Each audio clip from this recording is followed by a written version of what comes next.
வணக்கம். இன்னைக்கு நாம பார்க்க போற விஷயம் ரொம்பவே வித்தியாசமானது. அதாவது ஊர் திருவிழாக்கள்ல பக்தியோட உச்சமா பார்க்கப்படுற ஒரு விஷயத்துக்கும் நம்ம உடம்போட உயிரியல் அறிவியலுக்கும் சிம்பிளா சொல்லணும்னா பயாலஜிக்கும் இடையில இருக்கிற அந்த ஆச்சரியமான கனெக்ஷனை பத்தி தான் இன்னைக்கு நாம டீகோட் பண்ண போறோம். கண்டிப்பா இது ரொம்பவே சுவாரஸ்யமா இருக்க போகுது.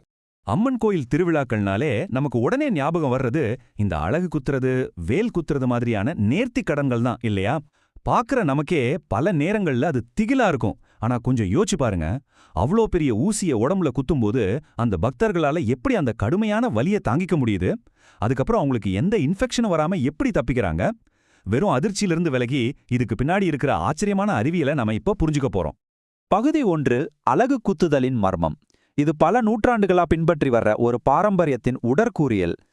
இது எப்படி ஒரு மனுஷனால சாத்தியமாகுதுன்னு புரிஞ்சிக்க இதோட ஆழத்துக்கு நாம போகணும். பார்க்கறதுக்கு இது ஏதோ உடம்ப வருத்திக்கிற ஒரு தீவிரமான செயல் மாதிரி தோணலாம். ஆனா இது முழுக்க முழுக்க நம்ம மனித உடலியல் சம்பந்தப்பட்ட ஒரு விஷயம்.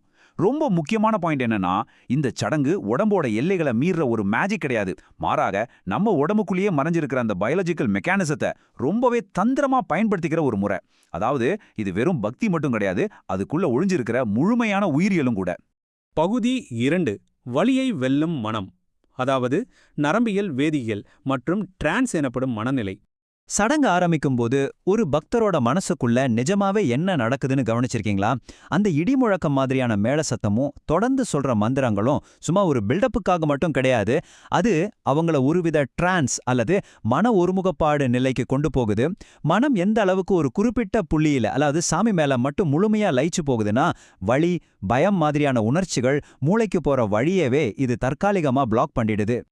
இத நரம்பியல் வேதியியல், அதாவது நியூரோ கெமிஸ்ட்ரி மூலமா ரொம்ப அழகா விளக்கலாம். சாதாரணமா இருக்கும்போது ஒரு சின்ன ஊசி குத்துனா கூட நம்ம மூளை உடனே அந்த வலியை உணர்ந்துரும். ஆனா இந்த அதீத பக்தி நிலையில மூளையில என்டார்பின், அட்ரினலின் மாதிரியான ரசாயனங்கள் ஒரு வெள்ள மாதிரி பெருக்கெடுத்து ஓடும். இது நம்ம உடம்போட மிகப்பெரிய, ரொம்பவே நேச்சுரலான ஒரு பெயின் கில்லரா செயல்படுது. அதனாலதான் அந்த ஊசி குத்துற வலி அவங்களுக்கு பெருசாவே தெரியறதில்ல. பகுதி 3, உடலின் உயிரியல் தயாரிப்பு, விரதம் மற்றும் அக்குபங்க்சர். சரி, இப்போ மனசிலிருந்து உடம்புக்கு வருவோம். அந்த ஊசி தோலை தொடுறதுக்கு பல நாட்களுக்கு முன்னாடியே அவங்க உடம்பு எப்படி இதுக்காக தயாராகுதுன்னு பாருங்க. அலகு குத்துறதுக்கு முன்னாடி பக்தர்கள் ரொம்ப கடுமையான சுத்தமான சைவ விரதம் இருப்பாங்க. இது ஏன் தெரியுமா? இப்படி நீண்ட நாட்கள் விரதம் இருக்கும்போது உடம்புல இருக்கிற நச்சுக்கள் எல்லாம் வெளியேறி உடம்பு முழுக்கவே ஒரு டீடாக்ஸ் நிலைக்கு மாறி ரொம்ப இலகுவாயிடும். இதனால உடம்புல எந்த காயம் பட்டாலும் அங்க இருக்கிற செல்கள் ரொம்ப வேகமா தன்னைத்தானே குணப்படுத்திக்கிற ஆற்றலை பெறுது. இதுல இன்னொரு இன்ட்ரெஸ்டிங்கான விஷயம் இருக்கு. கண்ணோ, நாக்கு, முதுகுன்னு இவங்க அலகு குத்துறது ஏதோ நினைச்ச இடத்துல குத்துற ஒரு விஷயம் கிடையாது. அது நம்ம உடம்புல இருக்கிற குறிப்பிட்ட நரம்பு புள்ளிகளை தூண்டுது. எக்ஸாக்டா சொல்லணும்னா இது சீனாவுடைய அக்குபஞ்சர் மருத்துவ முறை மாதிரியே செயல்படுது. உடம்போட நோய் எதிர்ப்பு சக்தியை அதிகரிக்கிறது மட்டும் இல்லாம நரம்பு மண்டலத்தையும் இது ரொம்ப சீரா வேலை செய்ய வைக்குது. பகுதி 4, சோற்றுக்கற்றாழையின் அறிவியல். இதை இயற்கையின் பன்முக கருவினே சொல்லலாம். அலகு குத்தும்போது சோற்று கற்றாழைய ஒரு முக்கியமான பொருளா பயன்படுத்துவாங்க. கவனிச்சிருக்கீங்களா? ஏன்னா இது ஒரு சாதாரண செடி கிடையாதுங்க, ஒரு மேஜிக் தாவரம்.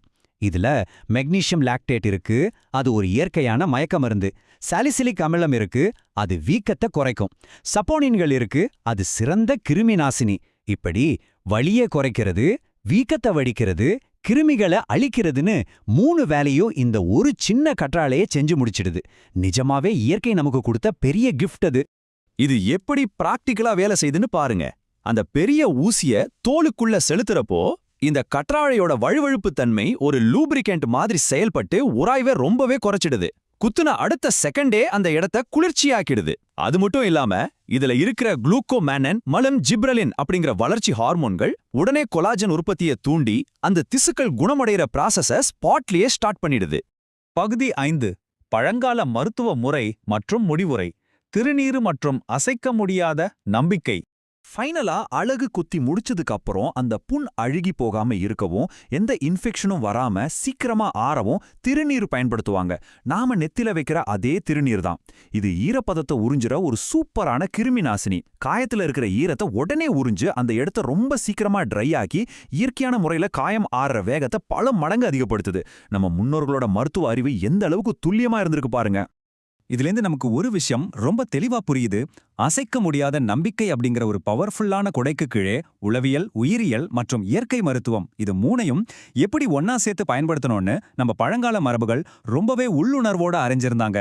மனுஷ மனசோட அதீத நம்பிக்கையால அவனோட சொந்த உடம்போட பயாலஜிக்கல் ஃபங்க்ஷன்களையே கண்ட்ரோல் பண்ண முடியும் அப்படிங்கிறது ரொம்பவே வியக்க வைக்கிற ஒரு உண்மை இல்லையா? இப்போ நீங்களே சொல்லுங்க, அடுத்த முறை உங்க ஊர் திருவிழாவுல இந்த மாதிரி ஒரு அபாரமான மன வலிமையையும் இயற்கை மருத்துவ திறனையும் நீங்க நேர்ல பார்க்கும்போது கண்டிப்பா உங்க பார்வை வேற மாதிரி தானே இருக்கும். இதுவரைக்கும் நமக்கு தெரியாத, விளக்கப்படாத வேறு என்னென்ன நவீன அறிவியல்கள் நம்ம பழங்கால மரபுகள்ல மறைஞ்சிருக்குன்னு நீங்களும் கொஞ்சம் யோசிச்சு பாருங்க. இந்த கேள்விக்கான விடைய தேடுறதுலயே ஒரு தனி சுவாரஸ்யம் இருக்கு. மீண்டும் சந்திப்போம்.